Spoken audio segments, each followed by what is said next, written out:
leader. Welcome. I hope you are doing fantastic today. Welcome to another short and sweet leadership training with your forever leadership trainer, Dr. Denise Simpson. I'm so happy to serve you today. Today is really interesting because I want to address a question or a comment that was left on my Facebook page at Dr. Denise Simpson. And the question was, how do I respond to a leader who says, I'm not here to make friends. I'm here to do my job. Listen, I've heard this many times from direct reports and from leaders themselves. I am not here to make friends. I'm here to do my job. So listen, I was that young leader who thought that and who felt that. I was a 19-year-old Bath and Body Works retail manager who was promoted from the bunch of part-time, seasonal, full-time employees. Someone saw my work ethic, noticed how eager I was, noticed how excited I was, noticed what a great seller I was, how great I was at customer service, and someone said, "You should be promoted. Would you be interested?" And I said, "Of course," with no leadership training or development, without even a formal degree, nothing. And I jumped at that opportunity and became a store manager.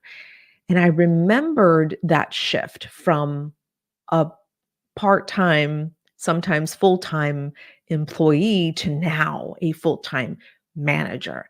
And I remembered having to separate myself from my coworkers because we were friends, you see. We went out, we drank, we had a good time, we gossiped, we talked about our managers, we even made fun of some of our customers. We were just a, ball of crazy part-timers, seasonal people, and some full-timers. And we had so much fun. And I remembered saying, "Oh, that's it. Got to separate myself." And so I felt like I needed to show that I was worthy of this job because I was so proud of it, and I did not want to associate with my friends anymore. And I remembered thinking those thoughts.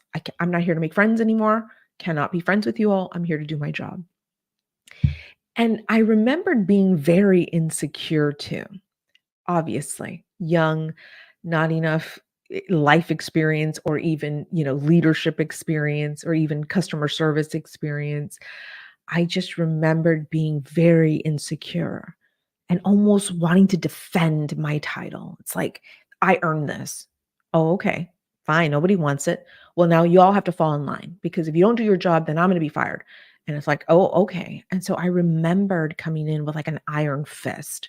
I was quite transactional leadership style. I wanted for them to do what they needed to do and I not, support them. I not guide them. Listen, you all know what you're supposed to do. Now go do it. And so I remembered being very insecure because I had so many voids. I knew my gaps. I knew I was not cut out for running the store. And so the more pressure I felt, the more separate I made myself from my direct reports. The more I needed to really show my leaders that I was worthy of this opportunity and that I was not going to associate with these people anymore. And so when I read that comment over on Facebook, I chuckled. I'm like, yeah, yes, that's typical. It is normal to feel this way when you have lots of insecurities. Now, some leaders out here are making best friends with their direct reports. They're getting too involved in their direct reports' personal lives. A lot of us, again, practice empathy, not compassion. I'm a big advocate of practicing compassion. I'm not someone that will practice empathy in the workplace. Empathy is left for my family and those that I have in my inner circle. And the reason why is because when emotion is high, logic is low. And if you're practicing empathy in the workplace, I guarantee you're falling into some interesting traps. And so I advocate for coming to the organization practicing compassion. This way, I stay objective while still understanding what they're going through, right? Because I too am a human. And for those of you who are very empathetic, something to consider. This way you can, you know, remain logical and reasonable still while understanding what they're going through. That's compassion. And that's what I practice every day. So, some of us out here, however, are falling into these traps of being friends with our direct reports, going out with them, again, getting too involved in their personal lives. Listen, you can be friendly and not have friendships. You can practice compassion without falling into the traps of empathy. You can be someone who cares about their well being because, after all, they're human, just like you. These are employees who are going through some personal challenges right now, just like you are. Right. I remembered a leader telling me a few years ago, and she said, I compartmentalize everything. I don't take whatever I'm, dealing with at home into the workplace. I said, okay, neuroscience disagrees with you, but all right. If you think you're doing that, how, tell me, how is that working out for you? Because trust me, unconsciously, it's seeping into other areas of your life because you take your brain and your heart and your nervous system everywhere you go. So are your employees. And so I know it's easy to fall into some interesting traps with your direct reports because you hear about their challenges, you hear about the things that they're going through.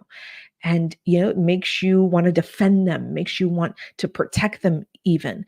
Some of us have this saviorism identity, and we need to check ourselves if that's you, because we're not here to save our direct reports. We're here to guide and coach them and lead them.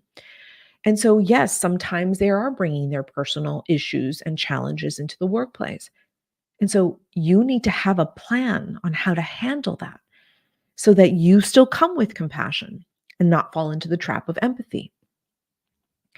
And so, when again that comment came through over on Facebook, when a person asked, if a leader says to me, I'm not here to make friends, I'm here to do my job, that's my response to you, is to understand where they're coming from. It could be from a defensive mechanism where they have worked really hard or fought even to get this promotion or this leadership role, that they feel like they need to defend it because it can be easily taken away. Right? That's understandable. I get that. Right? I will defend my loved ones. I will defend what is mine and what I love. And so I understand that. And that's for, if you're an employee who has heard this from your leader, I just want for you to have some grace and compassion for that leader. If you are a leader, however, who's thinking this right now, then you need to get leadership training and development so that you don't feel insecure, doubtful, and we're able to close those gaps for you. And it's usually a mindset gap, a skill gap, a strategy gap. And once we identify where your voids are, identify the areas that you are not the strongest in, we then get to help you close all those gaps so that you can show up confident, so that you do have a plan when an employee comes in and says, I'm going through a divorce, or I just had a death in the family and I can't pick myself up off this floor. I just don't know what to do. You will have the skills and the strategy and the mindset, more importantly, to be able to support your direct report in that moment. So I hope that answered our friend's question over on Facebook. And if you have any questions, please post them right here where you're watching this live training. Yes, this is a training, as short as it is. This should be very helpful for you. You should find a lot of value from this session together. And if you have a specific question, a challenge, an insight even that you want to post below, please do so now. And then I will return with a live training to answer this question for you or your challenges. All right, dear leader, I hope you found this helpful. I know you did, and I can't wait to serve you next time. Take good care.